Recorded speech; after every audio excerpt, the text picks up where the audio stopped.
प्यारे बच्चों, यहाँ पर आपके द्वारा एक कमेंट में सवाल पूछा गया। उस सवाल का जो है सॉल्यूशन हम लेकर आए हैं। लेकिन यहाँ पर आपको ये समझना है, इस सवाल को कैसे हल किया गया ये ज्यादा महत्वपूर्ण नहीं है, बल्कि आपको ये समझना होगा कि इस सवाल जैसे और भी जब सवाल पूछे जाएंगे तो उसे आप किस प्रकार से हल करेंगे, अर्थात इसका तरीका क्या होगा, इसको आपको समझना जरूरी है। तो प्रश्न काफी महत्वपूर्ण है। तो चलिए प्रश्न को सबसे पहले पढ़ते हैं। इसके पहले आप सभी क्या कीजिए, उज्ज्वल लक्ष्य यूट्यूब चैनल को सब्सक्राइब कर लीजिए, बेल आइकन दबा दीजिए। ठीक है, ये दोनों काम अवश्य कर लेना। यहाँ पर देख सकते हैं प्रश्न में लिखा हुआ है, एक वस्तु 500 रुपए में बेची जाती है और इसलिए हानि होती है।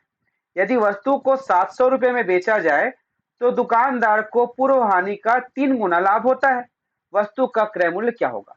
हालांकि इस प्रश्न के उत्तर आप जानते भी होंगे, उत्तर कमेंट भी कर ले होंगे, लेकिन इसका तरीका क्या होगा? देखिए, मान लीजिए ये कोई वस्तु है। इस वस्तु को यदि 500 रुपए में बेचा जाता है, कितने रुपए में? 500 रुपए में बेचा जाता है, जैसा कि यहाँ पर दिया गया है। तो उसको जो है हानि होता है। अब कितना हानि होता है ये नहीं बताया गया। लेकिन अगर इसी वस्तु को 500 के जगह 700 रुपए में बेच दिया गया तो क्या होगा? पहले जितना हानि हो रहा था, अर्थात पूर्व में जो हानि था, अर्थात 500 रुपए में बेचने पर जितना हानि हो रहा था उसका जो है 3 गुना लाभ मिलेगा। तो इसका क्रय मूल्य क्या होगा? अब इसको कैसे ज्ञात करें, ये समझ आ गया। अब अन्य प्रश्न में जो है इस 500 का 700 भी दिया जा सकता है, 1000 भी दिया जा सकता है। संख्या यहाँ पर बदलेगी, लेकिन इसको हल कैसे करेंगे? तो देखिए, यहाँ पर आपका आ गया क्रय मूल्य। मान लीजिए यहाँ पर कोई क्रय मूल्य है। तो जब हानि हुआ है, पहली स्थिति में देखते हैं, हानि हुआ है 500 रुपए में बेचने पर हानि हुआ है, इसका मतलब क्या है? क्रय मूल्य जो है 500 से ज्यादा होगा, क्योंकि जब ज्यादा में खरीद कर कम में बेचा गया है तभी तो हानि हुआ ना भाई।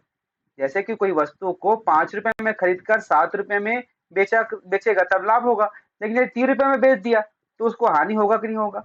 इसका मतलब जो क्रय मूल्य है वो 500 से ज्यादा होगा। और यहाँ पर बोला जा रहा है कि 700 में बेचते हैं तो इसके तुलना में, हानि के तुलना में 3 गुना लाभ हो रहा है।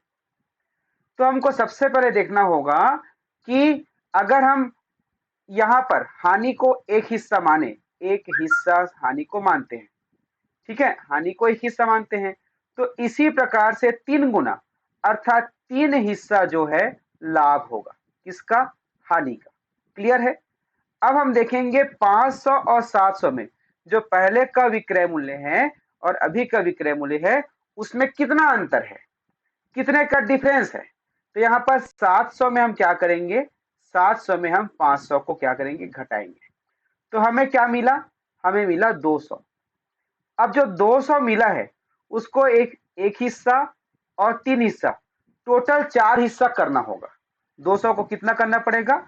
4 हिस्सा करना पड़ेगा। तो 200 भागित 4 अर्थात कितना हो जाएगा? 50। ठीक है, कितना होगा? 50। तो एक हिस्सा 50 अर्थात हानि जो है 50 रुपया। हानि जो है कितना? 50 रुपया। और लाभ जो है 150 रुपया। 3 गुना है ना भाई? 50 का 3 गुना 150 और 50 का 1 गुना 50 रुपया। तो अब देखिए, 500 रुपए में बेचने पर 50 रुपए की हानि होता है। क्लियर है? और 700 रुपए में बेचने पर 150 रुपए का लाभ होता है। तो यहां पर पहले जितना हानि हो रहा था उसका 3 गुना लाभ हुआ कि नहीं हुआ? बताओ, हुआ ना?